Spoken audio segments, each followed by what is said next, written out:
The Lantern's Dance by Laurie R. King. Chapter 1. "Let me help," he said. "I can manage." "Russell, I'll get the—" "I'm fine, Holmes," I snapped. I was not fine, and when it came to admitting that an infirmity might require some help, I was proving nearly as cantankerous as Sherlock Holmes himself could be. "I can—" "Holmes, just pay the ruddy driver. I'll send someone out for the bags."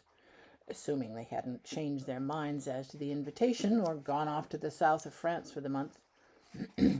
"Watch the—" "I see it!" and nearly tripped over it, one crutch leg sliding into an ill-fitting stone on the walk. But he let me get on with my halting progress, stumping along the walkway towards the brightly painted door, while the taxi driver undid the rope, strapping our trunks and valises into place. We'd expected to be met when we got off at the station in nearby Delieu.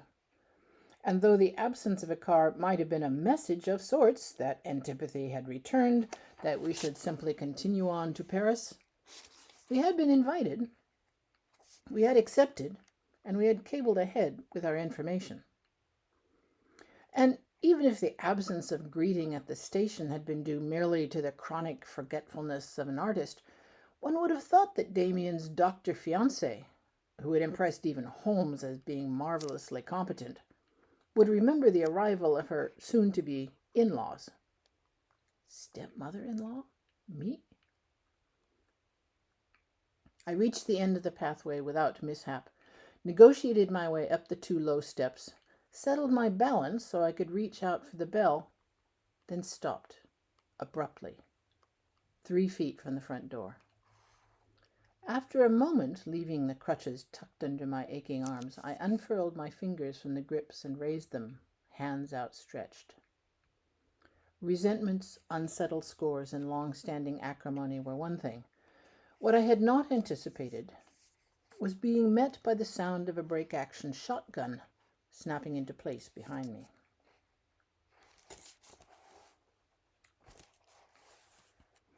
Chapter 9. First image. The eyebrow window. My earliest detailed memory is a picture of the moment my mother gave me away. I can see her tears. Tears from Maman were always alarming, but these were terrifying, welling huge and silent to spill unchecked down her face. And while normally I would comfort her, wiping them away with my little hands and making loud kissing noises against her cheek, until she yielded to my silliness and her weeping turned to a laugh and then a long shared embrace. This time I could not even go to her, because the arms holding me belonged to the man I called Uncle Christian, and he was carrying me, one inexorable stride after another, down the rose-smelling path from the cottage to the carriage that awaited in the lane. As my point of view expanded like a frame spreading from doorway to cottage front to the roses and trees around the front, my mother shrank ever smaller. I screamed, wailing and kicking, struggling to escape, but my childish muscles were no match for the arms that locked me in. Maman stayed on the step, her arms embracing emptiness, my village nurse, Solange, trying to console her, though that was my responsibility, a thing only I could do.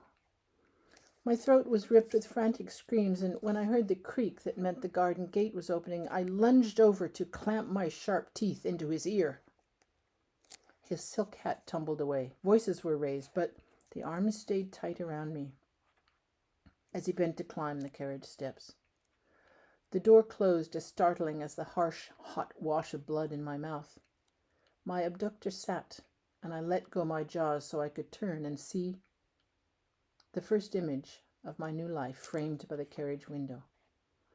Maman, a doll-like figure at the end of the path, hair like gold, her dress the color of the April sky. Maman, surrounded by roses that climbed over the door and around the eyebrow window, the same beloved pink roses that we had found tumbling wild in a vast and nearby garden. I could smell the scent, despite the distance.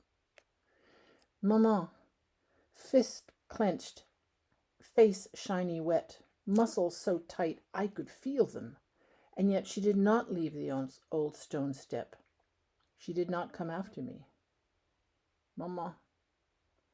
The whip cracked, the wheels creaked into motion, and the life I knew fell away.